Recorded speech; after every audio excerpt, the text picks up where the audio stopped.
Welcome to the Aerospace Advantage podcast. I'm Doug Birkey, Executive Director at Mitchell Institute. I'll be filling in as host this week for Slick, who's on travel.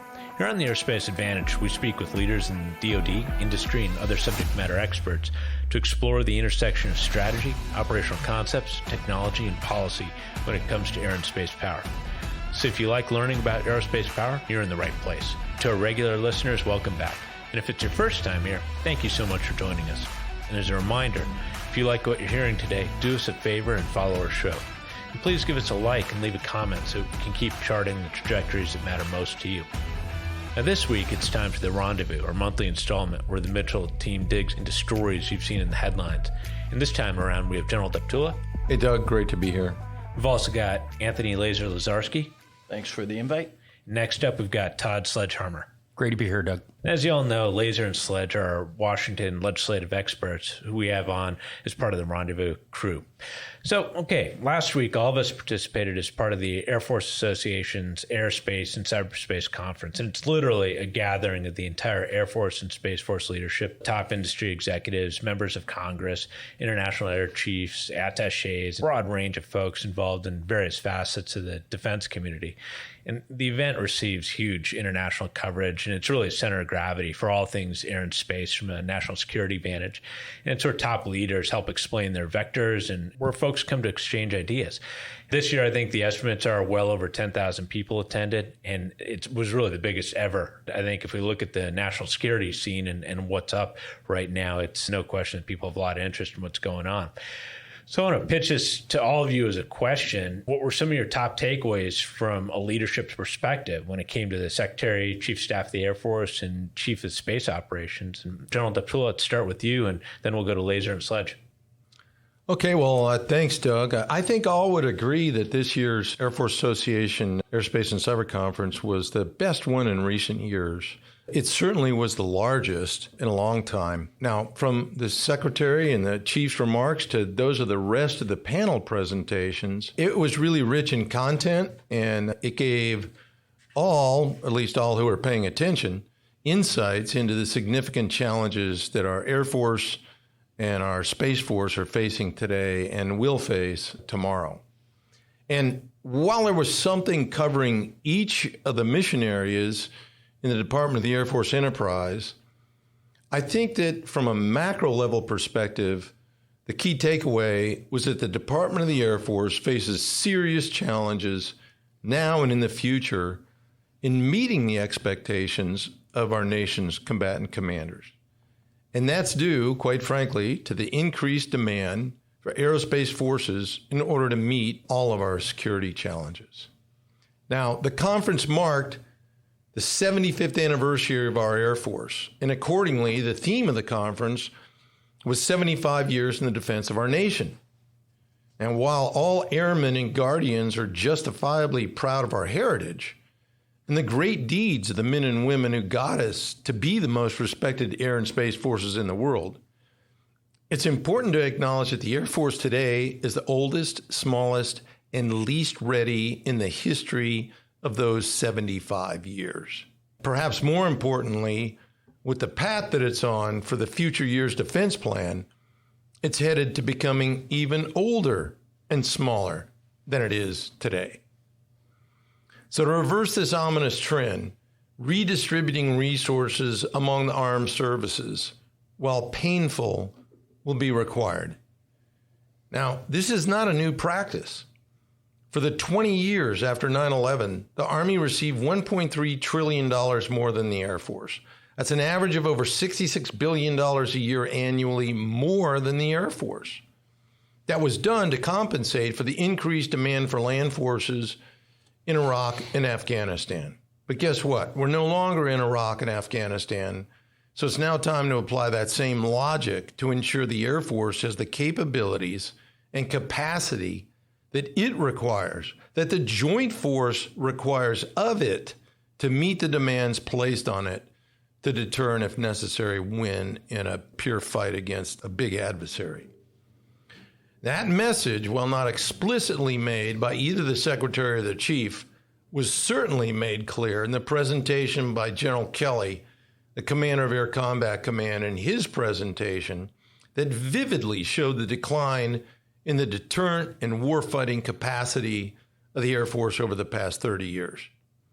The point was also made as well by members of Congress from both sides of the aisle in another presentation on the topic. So overall, it was a great conference that highlighted the consequential challenges that the Department of the Air Force faces today, as well as in the future. Chief of Staff C.Q. Brown brought the past and the future together in highlighting for the audience that with the indefatigable spirit of the men and women in the Air Force, we've been here before and we'll get through it again. And I'll just wrap this segment up by suggesting that I wholeheartedly agree, but not without explaining to the American public, the Congress, and the decision makers in OMB and the Department of Defense the dire straits that the Air Force finds itself after having been funded less than the Army and the Navy for 30 years in a row now. The Air Force needs more capacity as well as new capabilities, as it must increase its lethality in order to deter China. And this is simply going to require more resources. Yeah, I agree with everything what General Deptula said. I have to say, I saw the numbers over 16,000. I don't know what the actual numbers were, and having been going to the AFA for now 17 years since I've been here in D.C., I would say that since sequestration, it was definitely the best AFA I've seen. What I love most about this one is I would say, more honesty on where we're at, and it goes right in what General Deptula said. From General Brown on down to all the commanders, everyone has been honest about what the threat is, China, Russia, what our capabilities are, what our capabilities need to be. And I thought from a Space Force, it was wonderful to hear them also talk about the space threat and what they're dealing with every day. And then again, getting into what we are doing as an Air Force. So again, I thought the panels were great, from Congress, the congressional panels through each of the commands. Yeah, I would agree with what's been previously said, but just in general themes, I would say there was certainly a sense of urgency, if not a sense of panic, on the part of the Air Force.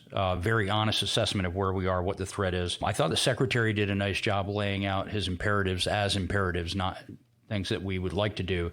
But I was really struck by the amount of time that he spent on talking airmen and guardians and the issues confronting them. And I thought that was completely appropriate. Switching over to General Brown, I think I got a sense, having heard him last year, that this year it's the fact that the theory of accelerate, change, or lose has met the enemy, and that is the bureaucracy, the frozen middle. And I think that's going to be an ongoing challenge as we try to modernize and improve readiness in the Air Force. But I was really struck with this comment that he made about decision making, that once a decision is made, the debate is over.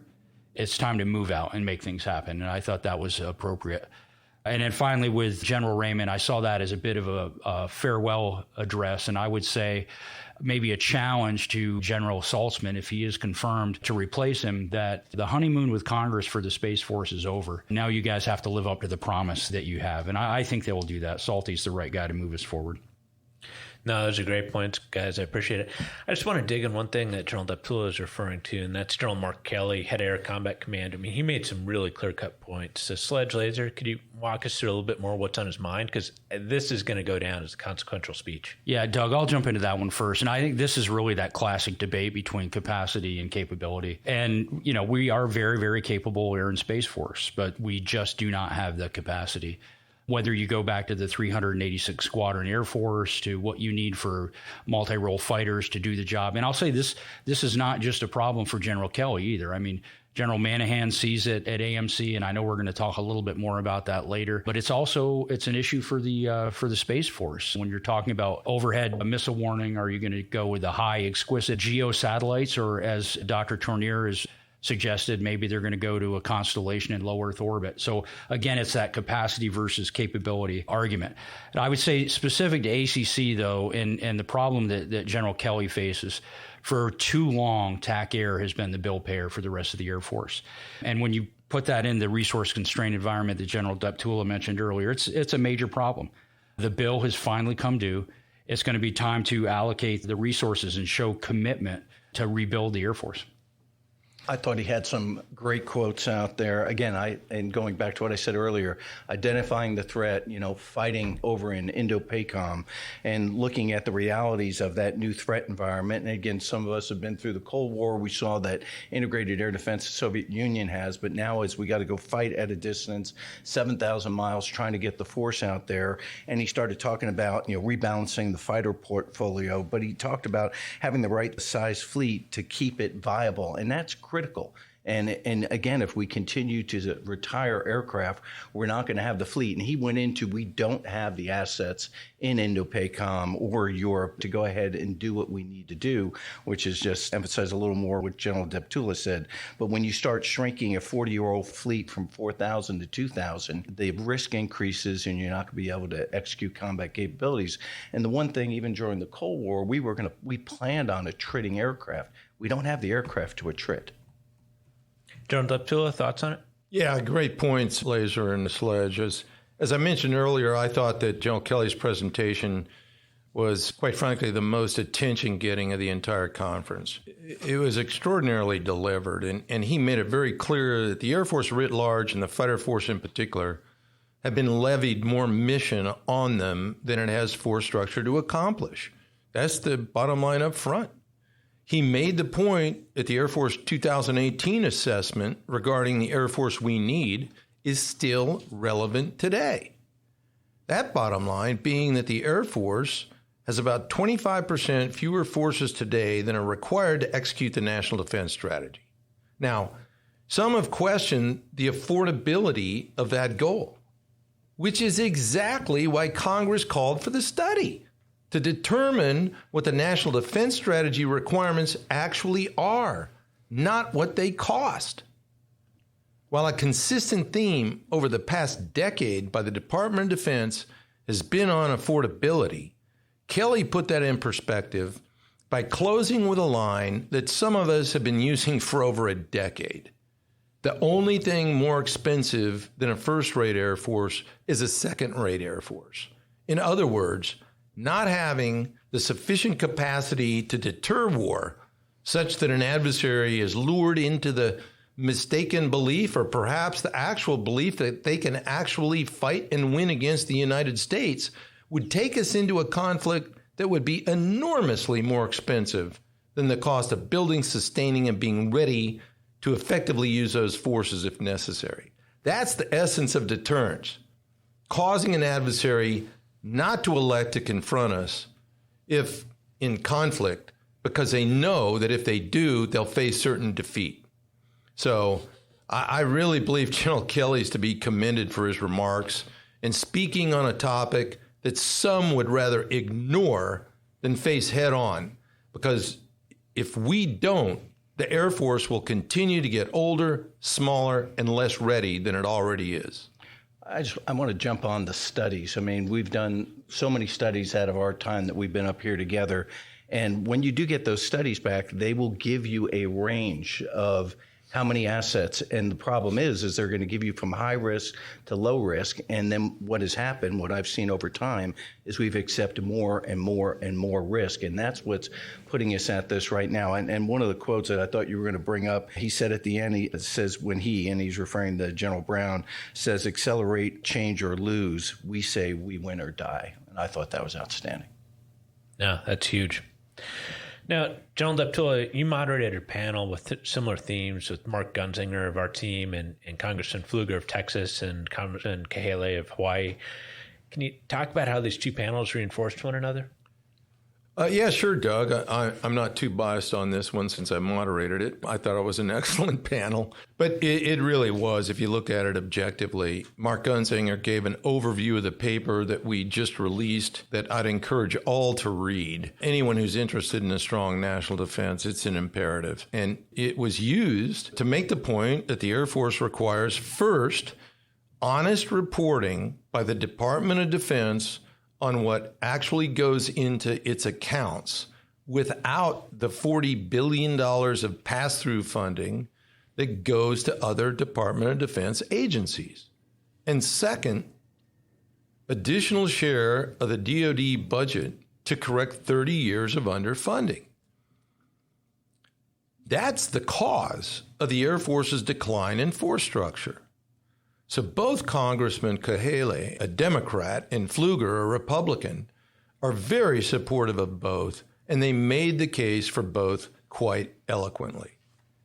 But even if the pass-through funding deception was changed, and it was put where it actually resides, in defense-wide spending, there would still be the problem that almost annually now, Congress fails to pass a budget by the start of the fiscal year, and instead they rely on continuing resolutions, or CRs, that keep the government open but funded at the previous year's level. Air Force leaders, as we all know, have frequently decried continuing resolutions as they prevent the service from starting new programs or issuing contracts in a predictable manner. Now, the congressman pledged that they're committed to making sure that they can avoid those CRs in order to allow policymakers inside DoD and the Air Force to do what's needed to deter.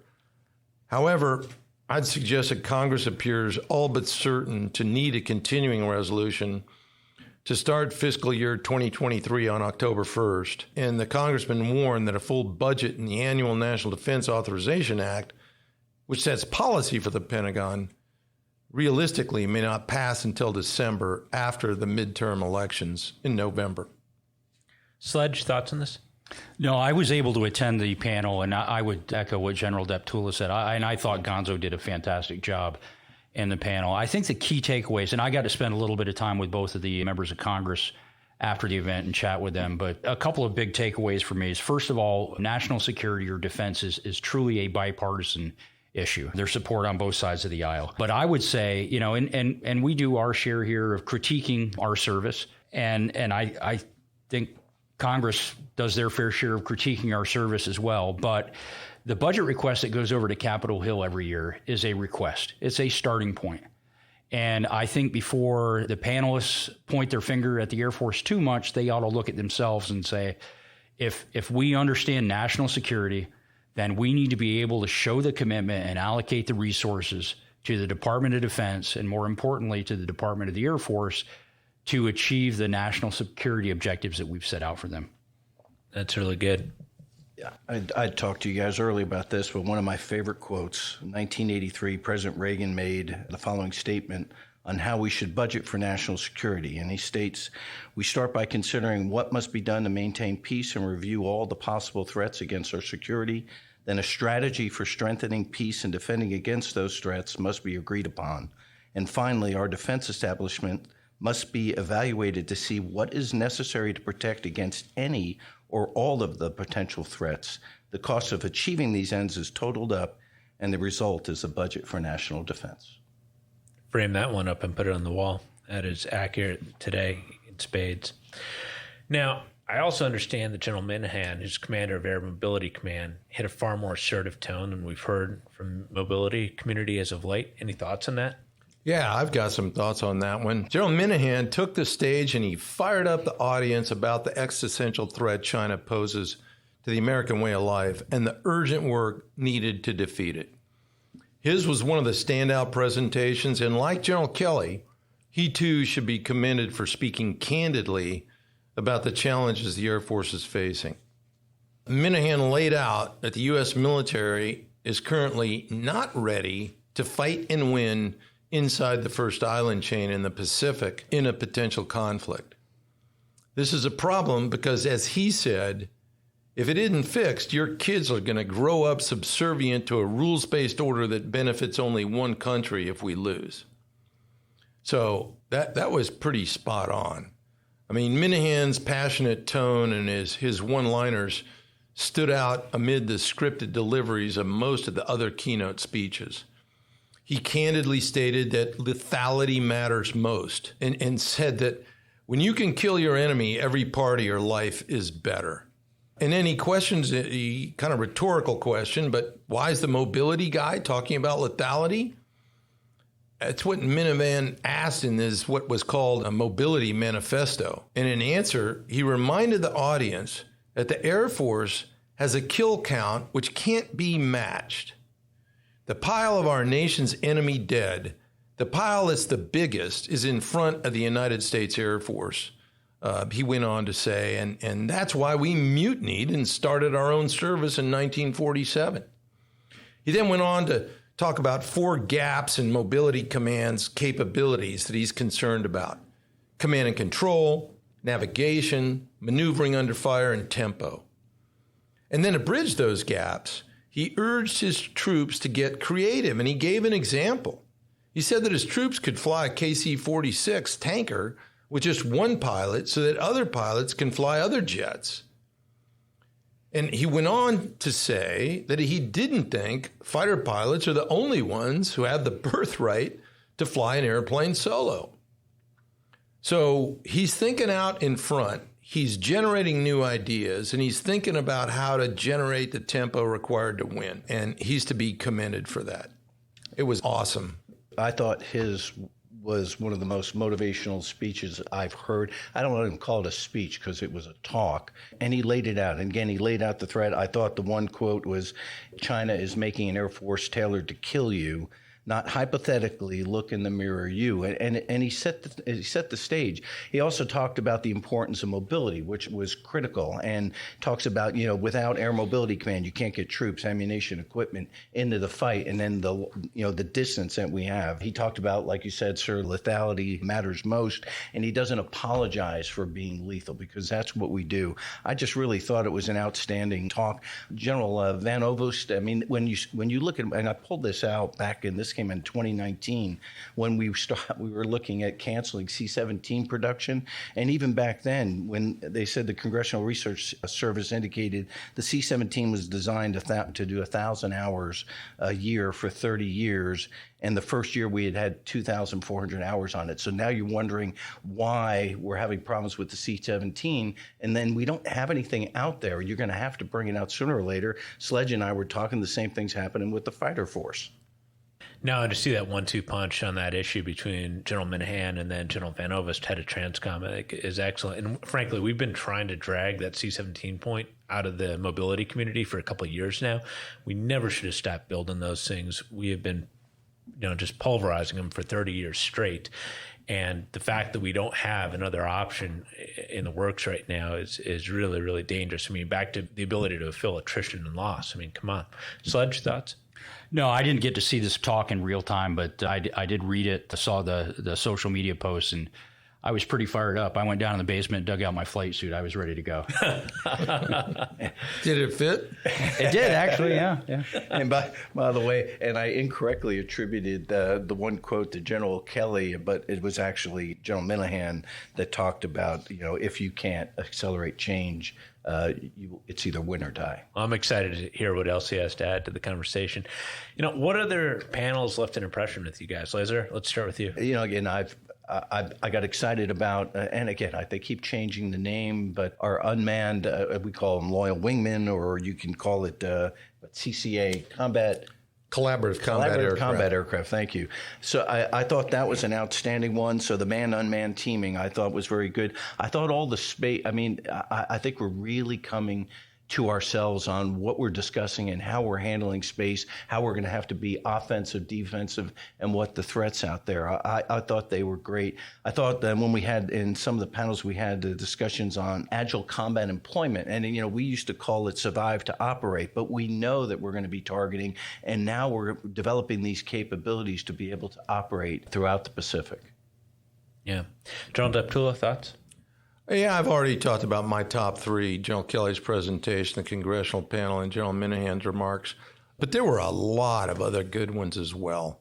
The panel on the progress and future of the B-21 was another standout. We need to start thinking about accelerating production of that aircraft, as it's going to be absolutely key in deterring a China fight and winning it if that actually happens. Then there was a panel on building air and space warriors now and tomorrow. That dealt with professional military education, how to approach the pilot crisis, advanced flight training, live virtual constructive technology, and how the Space Force is going to train its personnel to instill a warrior ethos into that service. So lots of great panels. Sledge, what do you think? Yeah, I would say the agenda was a very balanced approach to addressing the issues that are confronting the Department of the Air Force. I thought it was a great conference, and tip of the cap to AFA. Well done. Okay, the exhibition floor featuring a ton of industry displays is another major component to the event, and it's pretty amazing when you walk down there. I mean, the scale of the displays and what you can literally go touch down there and see and talk to the experts about. The people actually designing the stuff is amazing. But to all of you, what were the biggest learning points as you met with these folks? Any specific technologies that you want to highlight or stuck out in a certain way? Yeah, Doug, let me jump in there on this one. First, it's kind of a wow. The company presentations, I thought, were the best seen to date. And I've told many people on active duty that if they don't do anything else, they need to swing by the industry displays, as there's always something that you're going to learn that you won't sitting at your desk inside the Pentagon or on Capitol Hill. I always found out something new when I was on active duty and I came to this event. I think one of the things that really struck me was that, we're right on the cusp of a turning point between where the attention getters are shifting from hardware to software. And people are beginning to realize that the hardware are just the hosts for the software that allows us to assimilate, manipulate, and then turn information into decision quality information that we can actually act upon and meet what our ultimate kind of penultimate goal is, and that's to be able to make decisions inside an adversary's decision cycle. So great job, and I think we'll continue to see evolution in that trend in the future. Yeah, I would agree with that. The only thing I would say, discussions with senior Air Force leaders, you'd often get a different answer to the same question. So I thought there was a bit of an inconsistent message, and that's while it's good to have differing opinions and thoughts, that's disconcerting to industry, because they need to know where the Air Force is going, what they're thinking, if they're going to invest money or they're going to partner with the Air Force. I think that was one thing that jumped out for me. The other thing was you can really tell what major programs are going to be in play for the Air Force for the next 3 to 5 years by what industry is trying to market or advertise or advocate for in there. And without going into specifics or, just talking in general trends here, I think a couple of things stood out. The first was there are a lot of really compelling offers for the collaborative combat aircraft program. A lot of the different companies are looking at, I really thought were very innovative. And I hope the Air Force truly selects a family of systems to leverage some of the innovation in each to satisfy some of those niche capabilities that the program is going to address. The second thing, and I didn't take Latin in high school, so I guess the plural for Oculus is oculi. You saw a lot of oculi headsets out in the various booths, which really suggests to me that there's going to be a lot in AR, VR in the future of the Air Force. And I think that's the right way too. But then I guess after hearing General Deptula talk software, my last point was going to be, it's really about the network. But I think he's absolutely right. It is really about the software that enables everything else and gives the decision makers that decision grade knowledge so they can act quicker than the adversary can. Great point, Sledge. Let me just emphasize that whole information thing, the whole JADC2 thing, all of the different services approaches, all rely on something that's very non-sexy but extraordinarily important, and that's the ubiquitous and seamless sharing of information is going to require assured connectivity, and that has yet to be demonstrated. Again, I agree with everything that was said. I think autonomy, if I were to lay one thing out there, I'm watching more and more systems become autonomous. And that's going to be ground systems, air systems. Then the next piece, getting into what General Deptula and Sledge said, now how do they talk to each other? How do they integrate? How do we make this happen together? And I've watched a lot of C2. I've seen a lot more ISR out there, a lot more space training. I thought you hit it right on, Sledge.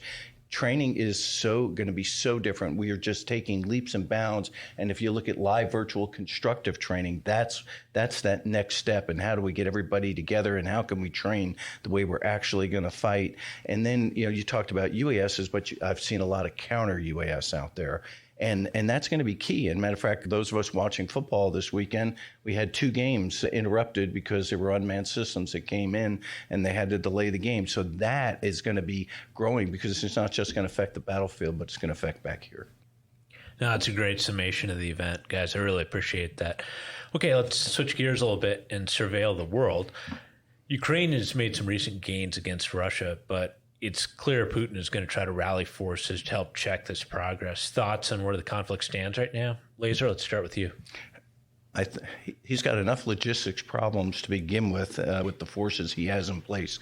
Number one, I don't know how he gets 300,000 troops together. Number two, they aren't like our Guard Reserve where they exist, so they have to get them out there. They have to train. They have no equipment for them, no uniforms for them, no training for them. And then, as we've seen, the lines, the flights are all booked to get out of the country. The lines across the borders are long, miles long. And there's been more protests today. So, and a shooting today, I believe. I'm one of the recruiters. So I don't see how he gets the amount of people that he needs. We also have winter coming. I think he has a lot of problems trying to support what he's trying to do and what he's failed to do, actually, in Ukraine. Sledge, thoughts? No, I would agree with what Laser's saying there, but we underestimate Putin at our own peril, or I would say at the peril of the Ukrainians. So it's a long way from over. What happens in the battlefield or in the battle space is not going to be linear. He may have a trick or two that he can pull out there, but he is running out of friends and he's running out of support. The real question I think we need to look at is, what are we willing to support as an end state in Ukraine and help them see this through? No, that's well said. Now, General Deptula, members of Congress just issued a letter citing DoD's delays getting more capable UAVs to Ukraine. It's gotten a fair amount of publicity. I even saw it in the Wall Street Journal this weekend. Thoughts on this? There's some pretty powerful names on the signatories. Yeah, Doug, the U.S. MQ-1 Gray Eagles and MQ-9 Reapers, drones that in sufficient numbers and properly employed as part of an integrated air campaign can provide significant military capability that can be used to counter Russian aggression and force them out of Ukraine. These aircraft, along with appropriate training, that's very, very important, could become the nucleus of a westernized Ukrainian Air Force. Achieving that objective as soon as possible is a right and worthy goal. Unfortunately, the obstacles to this path are primarily political. Instead of powerfully responding with significant consequences to the horrors that Putin and his military are inflicting on innocents, the President and the Secretary of Defense, Lloyd Austin, have incrementally increased the kinds of military gear being provided, cautiously tempering any action they fear might trigger a disproportionate response from Putin. Now, some cite materiel security concerns if some of the drones were provided to Ukraine, get shot down, and end up in Russian hands. Yet these aircraft have been employed for decades, and they've long been exposed to U.S. adversaries. Particularly sensitive equipment can be controlled appropriately. Concerns that training would take too long are similarly specious. Had the U.S. begun such training when the war broke out, Ukraine could already be using these systems today. So I'm glad to see the support from Congress to move more capable Gray Eagles and even MQ-9s to Ukraine as soon as possible, because they can significantly aid the Ukrainian efforts. Any other world events or trends folks want to highlight? Yeah, let me jump on this one again, too. I mean, it's been in the news. Sledge and Laser mentioned it, but Russia's response with this mobilization of 300,000 reservists really marks a turning point in this 7-month war. To date, the war has turned Putin into a political pariah externally. Now it's going to test Putin's domestic strength. Then there's the issue of Putin's sham referendums in Russian-controlled Ukrainian territory to claim it as Russian and then threaten to use nuclear weapons if Ukraine tries to push the Russians out. This is absolute nonsense, and the West shouldn't fall for his bluff. President Biden needs to make sure that Putin knows that any use of nuclear weapons on his part would result in the end of his regime, Putin himself, and perhaps the entire Russian empire. So stay tuned. So what about D.C.? We're right on the eve of an election. What should we expect for the coming month? Sledge, Laser?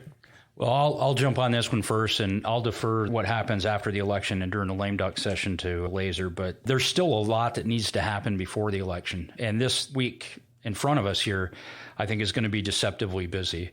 Obviously, the big ticket item is the continuing resolution that will fund the government through the 16th of December. I know there's going to be a trial balloon that comes up in the Senate, or they're going to start the procedure to get a vote on the floor. The House will probably follow later in the week and give the president time to sign it. So I'm not hearing any high stakes drama that we're going to have a government shutdown. So we should expect to see a CR. But there are a couple things that are worth noting in that CR. The first is we expect about $13 billion tacked on to help Ukraine. A lot of that is going to be added presidential drawdown authority, which means we can take stocks away from DoD quickly, ultimately replacing those with new production, but that'll take a while. And then obviously the major sticking point is going to be on whether or not the development of energy projects are going to be permitted on an expedited manner, the Senator Manchin provision there. There's one other thing, though, that I know probably a lot of our listeners and a lot of companies are interested in, and that's the reauthorization for the Small Business Innovative Research Program. That will expire at the end of the fiscal year. If you'd asked me a week ago, I would have said that there's no way in heck Congress would pass a standalone bill, that it would probably be attached to the NDAA when that passes later in the year. But it looks like there was a breakthrough in the Senate last week. Senator Paul's objections have been ameliorated. The Senate passed that. The House should pick it up this week and pass it, which is really, really good news for a lot of the small businesses out there, a lot of the innovative technologies that are emerging that need to be developed. And hopefully this will be off the table for the next 3 years with this reauthorization. So, Laser, I'll leave the easy part to you. Well, I'll just follow on the CR. So what we're hearing, we could see a text tonight, but maybe tomorrow. As Sledge said, there's going to be a vote tomorrow. The first vote is going to be on Manchin bill, which is the permitting. I don't know where that's going to be right now, but it doesn't look like they're going to get the 60 votes. And then, as Sledge said, then they'll move on to the CR that they have with everything that he said it's in there. We expect it to get done, hopefully, in the Senate by Wednesday, and then the House could pass it as quick as Thursday. But obviously, they got till Friday. That should last until the 16th of November. Again, the appropriators haven't begun any direction to go ahead and start working on the omnibus. We expect as we get closer to the election, and definitely right after the election, we'll expect them to start working it. We know Senator Leahy, Senator Shelby are going to be leaving. Obviously, they didn't want to get this omnibus done, so there's going to be a lot of work. We're optimistic that it will hopefully 16 December is, if I didn't say, not November, 16 December. So it'll go through 16 December. So anyway, they'll get the omnibus, they'll start working it. It'll probably need another CR going through 16 December. We're hoping they get it done through Christmas. We're still being optimistic. It could take till the end of the calendar year. And the one thing we are all hoping that doesn't happen is we kick it into next year, because if we do, it'll take all the way till March to try to get this thing done. But again, we'll have to see when we get out there. It really is going to depend on who has the majority in the House and the Senate. That is what is going to determine how well they can work through the omnibus. No, I appreciate that a lot. Any parting shots, guys? Did I miss anything? The only thing, and I know it's of interest to a lot of our Air Force families, airmen out there, there was an article, and I'm an Air Force Academy graduate. It's the greatest school out there. It trains the best officers that are out there, and nothing to any of the other schools that produce officers. Except the University of Virginia, ROTC program.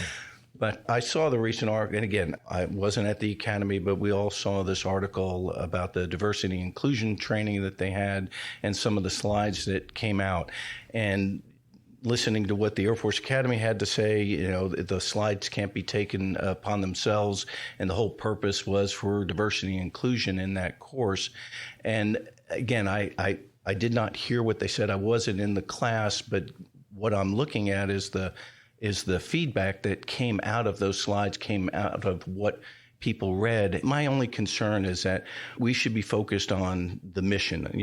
Everything that happened at the Air Force Air and Space Force convention out there, and this has seemed to be at the veterans or active duty or cadets or future cadets, but it seems to have hurt inclusion and not help it. So again, I'm looking forward to seeing what happens coming out of the Air Force Academy, but I know their intent was diversity inclusion, and however this was taken, it seems to have impacted that.